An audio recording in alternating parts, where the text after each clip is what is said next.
So ayan mga preno, magandang gabi po. Ayan at panibagong reaksyon na naman po yung ating gagawin ngayon sa gabing ito, no? At tayo po ay magbibigay lamang ng reaksyon about po doon sa pagkahuli po doon sa mga dalawang tao na pumaslang po sa ating kaibigan na si Mima Alicia mga preno. At pag-usapan din po natin yung pagkuha po ng ebidensya doon sa mismong bahay. No, mga ebidensya po kinuha doon sa mismong bahay po nila Mima Alicia. And syempre kasama po natin ngayon si Mr. Sponsor po, mga kababayan. Oo, Siyempre, Bawo makapogi, makababayan, ang tirador ng saging. matatanda. Matatandang DDS. Kaya kung ikaw wala kang ligo, matanda ka ng DDS ka, para kay Bawaw, hahabulin ka niyan. Ay, hindi. Mag-mic ka. Hindi. Tatadyakan natin yan. Ayan, so anyway, ito na mga pre, no? Magbigay lang ako ng counter reaction doon sa nahuli na mga pumatay po kay Mima Alicia, yung dalawang bugok na tarantadong mga kupal na yon. Alam nyo ba na yung dalawang yun pala mga pre na pumatay kay Mima Alicia ay mga DDS pala? Oo. tama. Mga DDS po pala yon. Wala Talagang pala. oh, 'di ba sabi nila ayaw daw nila ng karahasan, sabi ng mga DDS. Pero DDS pala yung dalawang bumaril kay Mima Alicia. Kung natatandaan nyo, pati yung nanaksak dati sa rider, DDS din pala yon. Diba? 'Di ba? Oh, proud na proud po sila na alam mo yon, yung pumaslang, nagsuot pa ng muka, may muka ni Sara Duterte, 'di ba? Yung t-shirt ba? Oh. So DDS po sila, hindi po sila mga loyalista. So sino po ang mga kriminal ngayon? Loyalista ba? Sino po ang mga adik ngayon? Mga loyalista ba? Hindi po. Walang iba kundi itong mga kutong lupang mga DDS na to kasi mga kriminal po yung iba diyan. Yung iba, mga manyakis, tinitira yung puno ng saging, 'di ba? Kaya kayo, mag-isip-isip na kayo. Ha? Kung gusto niyo lumipat dito, kung matino ka, pwede kang lumipat. Pero pag manyakis ka, tumitira ka ng puno ng saging, Kilala ko yun. bahala ka na dyan. Hindi, may kilala din ako, hindi siya tumitira ng saging. Tumitira ng minor de edad. Minor de edad. Oo. Si Jay Guevara, putang ina mo ka. Oo. 'Di ba? Ayun. Ikaw, Jay Guevara, manyakis ka talaga eh. O pag-usapan din natin si Jay Guevara. Kasi Anyway. bastos din to eh. Oo. Bastos, eh. Oh. O sige, paikot tayo. Unahin mo, Bawaw. Banat mo na. Masasabi mo sa pumatay doon? Dalawa. Jay Guevara, anong Sige, masasabi mo? Sino ba yun? Si JB Guevara. Putang ina, sikat ka talaga. Yung tumitira ng minor de edad, Oo. vlogger ng DDS. Oo. Yung maitim yung batok. Libag yun, hindi ano yun. Anong may bibigay mong komento sa kanya? Kasi syempre, manyakis yun eh. Oo. Oh. Dapat makulong na rin yun. Oh, sige, banat. Nakakis eh. Diba? Minor de edad? Kinakasama niya, minor de edad. Ano masasabi mo doon? Dapat pakulong na yan. JB Guevara na yan. Ang matanggal yung libag doon sa batok. Putang ina. Ad hominem yung banat mo. Hindi mo kilala yun eh. Oh. Hindi mo kilala. Hindi mo kilala? Hindi. Pakita ko sa iyo. Pakita ko sa iyo Kaya nakakalimutan niya lang. Limutan. Sigurado Pero ako. ito kilala mo. Sigurado ako mamumukaan mo to. Sigurado ako mamumukaan mo to eh. Yung maitim yung batok ko. Ayan o. Yan ba si JB Guevara? Yung baboy. Okay, nabibiro lang si Bawaw na hindi niya kilala. Nabibiro lang. Ayun pala yun. Anong mensahe mo dyan? Anong mensahe mo dyan? Mensahe ko dyan, magbago ka na. Magkanap ka naman yung hindi bata-bata. Wala nga, pinipili mo bata, minor de edad pa eh. Pwede kang kasuhan yan. Kung may magrereklamo lang. Diba? Pero bawal sa batas yun eh. Bawal yun eh. Minor de edad eh. Minor de edad, di ba?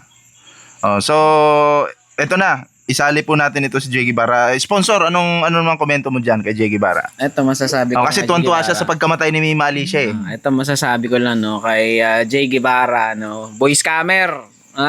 Alam ko may ebidensya kami sa iyo. Ang dami mong na-scam ha. Tapos tumitira ka pa ng minor de edad, anak naman ng baboy ka. Baboy ka na nga, maliit pa utak mo. Hindi ka marunong magbasa. Talo ka pa ng grade 2. Anong basa mo sa Yudes? Hugi. Anak ng buhay mo, hugi. Sa laki ng katawan mo, sa laki ng ulo mo, yung utak mo parang ano. Baka nasa batok yung utak. Hindi, nasa ano siguro. Yung utak niya nasa kuko. Yun lang kaliit. Pwede pala yun? Pwede yun eh. Alam mo naman. Pwede yun? Hindi nga na ano eh. Pero bumabanat pa rin siya. Masaya siya na namatay si Bima Alicia. Eto na, Che Guevara. Pag nadamay ang kagrupo mo dito na may sangkot dito sa pagpatay kay Bima Alicia, magtago ka na. Ha? Oh, para kang si Mars Ria din, mabunganga eh. Nadamay tuloy si Mars Ria dito. Oh, masaya ka pa namatay si Mima. Akala nyo, kami na mga pro-admin, matatakot nyo kami sa patay-patay nyo. Yung papatay kayo ng tao. Alam nyo, yung si Che Guevara, nung nasa Kamarin pa kami, inaalam ko yung address niyan. Kasi pupuntahan ko nga, tatadyak-tadyakan ko sa loob ng pamamahay niya. Hindi niya binigay yung address eh. Sabi niya naman, siya yung pupunta doon sa tinitirhan natin. Wala, duwag po ito. Kasi kung nakita ko lang to dati, wala na, basag na yung isang mukha nito. Hindi po nagpakita eh. Di ba? Muntik na nga nako, kung nagkita kami noon, nagpang-abot kami, baka ibalita yon. At ang lumabas sa balita, Che Guevara, disgrasya, basag-basag ang muka. At ito pa, yung sabi ng mga anti-admin, no? Sabi nila, mahirap lang daw si Che Guevara. Hindi nyo alam. Ha? Maraming lupang binibenta, pero scam ang tirada. Yung pinakalas na nag-send sa kanya 45k. Eto Tapos pala hindi niya pala lupa 'yon. Ito pa, masama ang loob ni Tito Sen kasi in-scam niya si Tito Sen. Okay, tama. Okay, kasi ganito. Sabi ni Che Guevara, kawawa daw yung kapitbahay niya kasi nagkasakit daw. Yung pala, syempre nanghingi siya ng tulong doon kay Tito Sen. Then yung tao mabait naman, 'di ba? Inabuso. Nagbigay ng tulong, and then meron pa yung pabahay na na sabi nagpapabahay daw siya. 'Di ba? Yung pala, bahay ng kapitbahay binidyo-video niya. Sabi sa kanya daw. Syempre may nagbigay ng mga sponsor. 45k nga yung last Napunta week sa ako kanya. na-send ng sa Palawan pa pinadaan. Hindi pala niya bahay. Bahay pala ng kapitbahay niya. At eto pa, masama yung loob ni Tito Sen kasi si Tito Sen nagbigay ng tulong para doon sa kawawang bata kuno. Tapos yun pala napunta lang po sa tiyan ni Che Guevara. Okay. Wala naman talagang tinulong eh. I mean, yung tulong na natanggap niya, pero kinain niya lang, pinang Red Horse, pinang Yossi, putang ina mo ka, Che Guevara ka. Saksak mo sa baga mo yung, alam mo, magkita lang talaga tayo. Tinadyakan ka na ni Niolo doon sa rally ha. Nakatikim ka na ng sipa. Ayan. Nakatikim ka na kay Niolo. Magkikita rin tayo. Ha, hindi pagbabanta to kasi sports lang naman gagawin ko eh. Babatukan lang kita. Yung sinabi niya na kawawang bata, yung pala yung kawawa, yung minor de edad na tinitira mo, anak ng baboy ka talaga. Galit kayo sa mga manyakis, tapos si Che Guevara, manyakis, binuntis ang 13 anyos na babae. Anong tawag nyo dyan? Sabi nyo, papatayin na dapat patayin na yung mga manyakis. Ngayon, patayin ninyo si Che Guevara kasi galit kayo sa mga manyakis. Kasi gusto nyo ilagay yung bata sa kamay ninyo, hindi namin kayo pipigilan. Gawin nyo yung gusto nyo, patayin nyo. Kung gusto nyo si Kibuloy, isama nyo yung Son of God. Di ba? Hindi ako sa nag-uutos. Hindi ako sa nag-uutos para gawin yung krimen ha. Kayo yung may gusto na sinasabi ninyo, ha? Dapat pinapatay yung mga manyakis. Di gawin nyo. Bahala kayo sa buhay nyo, wag nyo kami idamay dyan. Di ba? So yun po ang nakakalungkot, no? Kasi sila po mismo galit daw sa mga manyakis. Pero nasa grupo nila yung manyakis. Yung tatay nila manyakis eh. Si Bawaw, manyakis din to noon, pero nagbago ka na ba? Hindi naman dati. Hindi naman, hindi pala nagbago. Hindi ako gayon. Bakit yung puno ni sa akin, ang daming butas dyan? Hindi, content lang yun. Putangin na mo. Anyway, pag-usapan din po natin yung sponsor, kasi yung mga ebidensya po. Naglilik na eh. Oo. Di ba may mga gamit pa si Mima na naiwan doon sa kung saan siya pinatay doon sa bahay. Kinuha po ng kanyang nanay, kahapon ba yun? Kahapon? O nung isang araw? Nung isang araw. Nung isang araw, kinuha po yung mga gamit. No? Marami. Ano pa ba yung meron doon? laptop, cellphones. Laptop, cellphones, nandun po. Pero ang nakakapagtaka po, wala po yung ATM. Yung ATM ni Mima nawawala. Saan po kaya yung passbook? Wala. May passbook ba si Mima? Meron siguro. Malamang meron yan, di ba? May bangko. O ATM po, dalawang ATM yun. Dalawang ATM kasi dalawa yung bangko niya eh. Wala po. So ang tanong, saan po kaya napunta ang ATM po ni Mima Alicia? Oo. Nasa pulis ba? Kung sa pulis, okay. Kasi syempre, safe yun. Or baka nasa boyfriend. Kung nasa boyfriend, patay. Kasi ito po, sasabihin ko po sa inyo, si Mima Alicia ay sasahod po ngayon sa YouTube. Malaki po ang sasahurin niya ngayon sa YouTube. Malaki magsasahurin ni Mima ngayon eh. Kulang-kulang na, estimate ko lang po kasi nag-YouTube din po ako. Nasa 300,000 plus po ang sasahurin ni Mima sa YouTube. Ang papasok sa bangko niya ngayon. 300,000 pesos. So ngayon, paano makiklaim yung pera na yon kung hindi po hawak ng nanay yung ATM po ni Mima Alicia?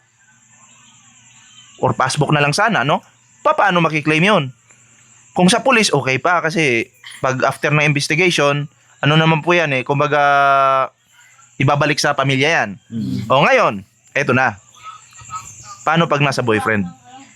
Ayan. Sino yung papaldo? Paldo sila doon. Oo. Kasi ang pagkakaano ko mahirap talaga gisingin yung taong gising. Kasi pinagsasalita po, tinatanong di umano ng mga kapulisan kung ano yung mga nangyari, hindi po sumasagot. Tulog-tulugan daw po. 'Di ba? Mahirap nga gisingin yung taong gising. So, Taplis lang yung tama sa'yo eh. eto ngayon yung problema. Kasi mas concerned ako dun sa pera na dapat mapupunta sa anak yun Kasi sasahod pa po si Mima sa YouTube ngayon. Ngayong buwan. Oo. Sasahod pa po. 'Di ba? So sino yung makikinabang doon? Yun po yung tanong. Sayang po. Estimate ko lang po pinakamababa po ni Mima na sahod talaga sa YouTube 300,000 plus. So, ngayon sana po masolusyonan po ito ng ating kapulisan na kung nasa boyfriend sana mabawi. Pero kung nasa PNP na po, safe po yun. Huwag po kayo mag-alala. Okay, ito yung napapag-usapan lang naman po natin kasi kahit nung nandun pa kami sa burol po ni Mima Alicia, nagtatanong-tanong po kami, nagtatanong ako kay Nyulo. Nag-uusap-usap kami, paano kaya to? Ganyan, di ba? O wala kaming idea. Pati yung nanay, sabi nung nanay, wala siyang nakitang ATM doon sa mismong bahay ni Mima. No? Ang nakita lang daw niya yung mga cellphone, laptop, yon. Nandun po. Tsaka yung bag sana ni Mima baka nandun yung ATM. Yun Kasi nga. bukas na yung basag na yung salamin ng sasakyan eh. Tapos ang nakakapagtaka pa, may dalawa daw helmet doon sa loob ng bahay ni Mima pero walang motor. Wala namang motor doon. Ako hindi ko po alam kung si Mima may motor ba sila, wala. Hindi ko po alam. Pero ang nakakapagtaka, bakit may helmet ka wala kang motor? 'Di ba? So ikaw ba, anong reaction mo diyan? Yung masasabi mo. Oo nga. Dapat ibalik. Kung nasaan man yung ATM, dapat ibalik na. Di ba? Kasi di naman kailangan yun Kailangan yung laman nun, di ba? Pero kung nasa police, okay lang. Oo. Kasi ano pa yan Paano kung nasa boyfriend? Nasa boyfriend. Yun Oo. yung May paldo si problem. boss. Paldo si boss. Gaya, hindi Oo. makakausap. Mahirap nga naman kausapin ng pipi. Di ba? Oo. Mahirap din kausapin ng gising na nagtutulog-tulugan. Di ba? Kasi yun lang naman ang tama mo. Tapos, gaya, taplis. Saglit lang naman yan. Baka magsalita ka niyan, siguro. Barilin kaya kita ng 3 kung saglit lang. Saglit lang yan. Gising ka na yan. Barilin kita ng water gun. Ay, yung dinadala pa nga lang dun sa hospital, nagkakasalita Oo. Diba? Paano magsalita? Paano? Yun na, ganun pa, di ba? Makahinga, no? Hindi daw siya makahinga. Ngayong nasa hospital. Bigyan mo ng hininga. Bigyan mo ng hininga. Ganun pa, di ba? Ngayon nasa hospital na, marami na siguro naturok sa yung gamot. Oo. Siyempre makapagsalita na yan. Gising na yan. Gising na. Oo, Tulog-tulugan lang. Oo. So, anyway, sponsor, ikaw, ano naman komento mo dyan? Kasi may balita pa, no? Na ganun nga na-please lang naman. At sabihin natin hindi naman siguro sa dibdib yun, no? Paalang naman yun at sa di ba? Balikat. O saan na part na katawan yun. Pag na-please lang kasi, makakapagsalita ka nun . Mas masakit pa nga siguro yung baldog sa motor eh, no? Pag nagtumbling ka sa motor, mas masakit pa yon. Sigurado yon. Maga talaga katawan mo nun. Ito yun nga, mahirap talaga yung gisingin, yung taong gising na. Siguro, hindi natin alam, may balita di man, parang sangkot din ito. Itong si PK, no? PK, yung tawag namin dun, si PK. Piking tao yun eh. Peking tao. Piking tao. At saka may balita pa daw di umano na parang inaano pa si Mima. Kinukulong daw. Kinulong pala. Kinukulong daw sa kwarto na ayaw palabasin. Sa totoo lang, kinukulong daw po talaga si Mima. 'Di ba? Kinukulong. So, Alam na. ang pinagkwentuhan lang yan, si Boss Mike Cervera, doon siya nagkukwento. Pero sa mga kaibigan niyang iba, wala naman eh. At si nanay, alam din ni nanay pala. Duda ko, baka tinatakot yan. Baka hindi natin alam, baka tinatakot si Na Mima. huwag kang magsusumbong ha. Kasi pag nagsumbong ka, yari ka talaga. Baka naalam na ni Mima, kaya inano nila. Kaya Pinatahimik. pwede mo siyang i-connect. Yung pangyayari po kay Mima, pwede mo siyang i-connect sa boyfriend. Kasi pwede. kinukulong. 'Di ba? Tapos, 1.5 buwan, no, na hindi nagkita ang mga kaibigan dahil si Mima pala ay lumipat. Nalaman na lang ho namin, mga kababayan, na malayo na pala si Mima. So, doon pala nakikita ho natin, no, komento lang po talaga. Opinion lang naman to eh. Nakita ho natin, ba't nilayo? Si Mima. So may intention talaga. Bakit nila nilayo si Mima? Maganda naman yung tinitirhan nila ni Mima dati. Safe naman po siya doon. Ba't mo dadalhin doon sa kasulok-sulukan ng isang area na madilim? No, row house pa. Wala pang maayos na security doon. Wala talagang security. Wala. Alam niyo naman, pagkalookan eh. 'Di ba? Kaloocan, Terranova yun eh. Papasok. Bakit ang layo? Bakit mo doon pa talaga dinala si Mima? Ang layo. Parang nakakaano rin na nahihiwagaan din po tayo, mga kababayan. At ito pa, na sabi ng mga nagpo-post dyan na bakit magkakilala daw kami. Siyempre si Ballpoint, matagal na kami magkakilala, anak ng buhay. Mga taga Mindanao dyan na nagko-komento. Dahil matagal kami, sa Mindanao na ako na namulat ng katotohanan eh. Tagal na po kami magkakilala ni Ballpoint. Hindi pa po pinapanganak si Bawaw, magkakilala na kami ni sponsor. Tsaka hindi pa vlogger si Ballpoint, no. Pinanganak na ako nun. Ay pinanganak ka na pala doon. Hindi, akala ko si Nerissa yung pinanganak noon eh. Hindi Sige, tuloy tayo. Ito pa mga kababayan, may nag-leak na may nag-post. Hindi naman to siya hindi naman siya loyalista. Hindi naman siya DDS. May nag-post, no. Hindi na lang po natin papangalanan. Hindi to gawa-gawa mga kababayan ko. Lagi to siyang nakikita mo nyo sa Facebook talaga. Yung ko lang pangalanan. May nag-leak na yung isa daw doon, di umano, na pumatay kay Mima, tauhan daw, di umano, ng isang bodyguard ng ating BP. Nahihiwagaan ho tayo, whether personal interest or may nagutos. Siyempre, ang uunahin po dito, ang nagutos. Alangan naman yung ikukulong mo yung mga inutusan. Siyempre, ang idadamay din kung sino yung nagutos. So, kung personal interest ba, kung ano ba ang pinasukan ni Mima. Ngayon, pumasok nga siya doon sa ibang lugar. Siyempre, nadali. Walang kakilala doon si Mima eh. Di ba, mga babayan ko? Nilayo nila si Mima 1.5 buwan. No? Bago pa nalaman, nandun pala si Mima sa Caloocan. Nandun pala nakatira. Ang layo.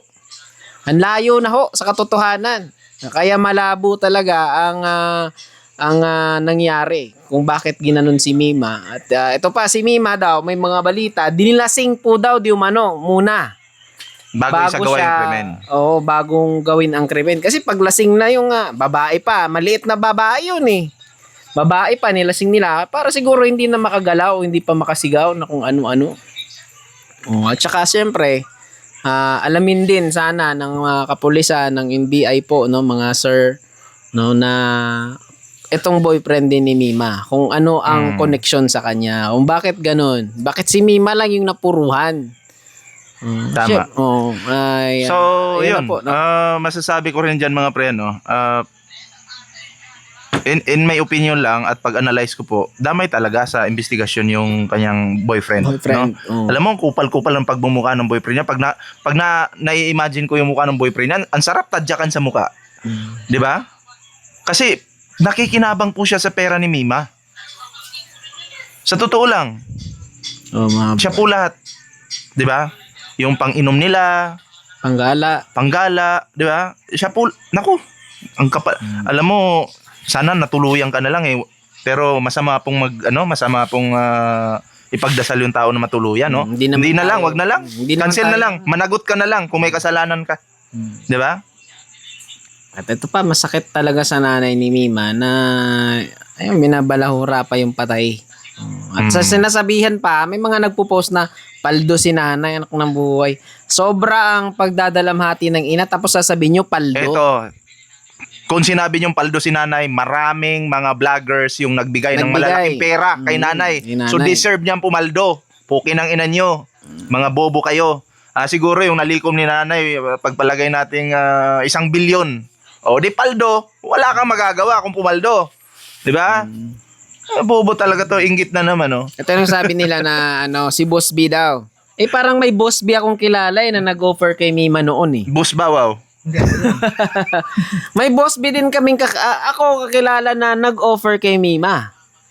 No, 175 ata yun per month. 175,000 galing sa kabilang 1,000. kampo. Galing sa kabilang kampo. With condo, With condo, with sasakyan. sasakyan, With pera. allowance. May travel pa. Kompleto po yan. Kompleto. Pero hindi po yan tinanggap ni Mima kasi alam po ni Mima na mali iyon, di ba? Ayun. Baka pag pumasok siya diyan, mahirap na lumabas diyan kasi magpe-fake news ka na lang eh. Fake news. Tapos pag fake news ka lang ng fake news, mahirap 'yun pag gobyerno yung kalaban mo tapos fake news ka. Hindi ka magiging masaya. Hindi magiging masaya yung buhay mo, 'di ba? Di ba? Oo. Ang importante po ngayon, nahuli na po yung dalawa. Yung nasa thumbnail po natin, ayan, ayan, sila po yan. At importante po ngayon, nahuli na po yung dalawa at sana yung mastermind po talaga nito ay Sino yung nagutos? mahuli. Ayan. Dapat yun. Sana no. Maraming salamat sa kapulisan na ito pa, last pa. Bakit daw sa kay Mima sobrang bilis daw na solve yung kaso? Bakit naman daw sa ito ayoko sanang banggitin no kay Baterbonia, siyempre kababayan ho namin, at sa nasaksak na Grab rider, bakit ang tagal daw ng aksyon? Kinukumpara nila eh.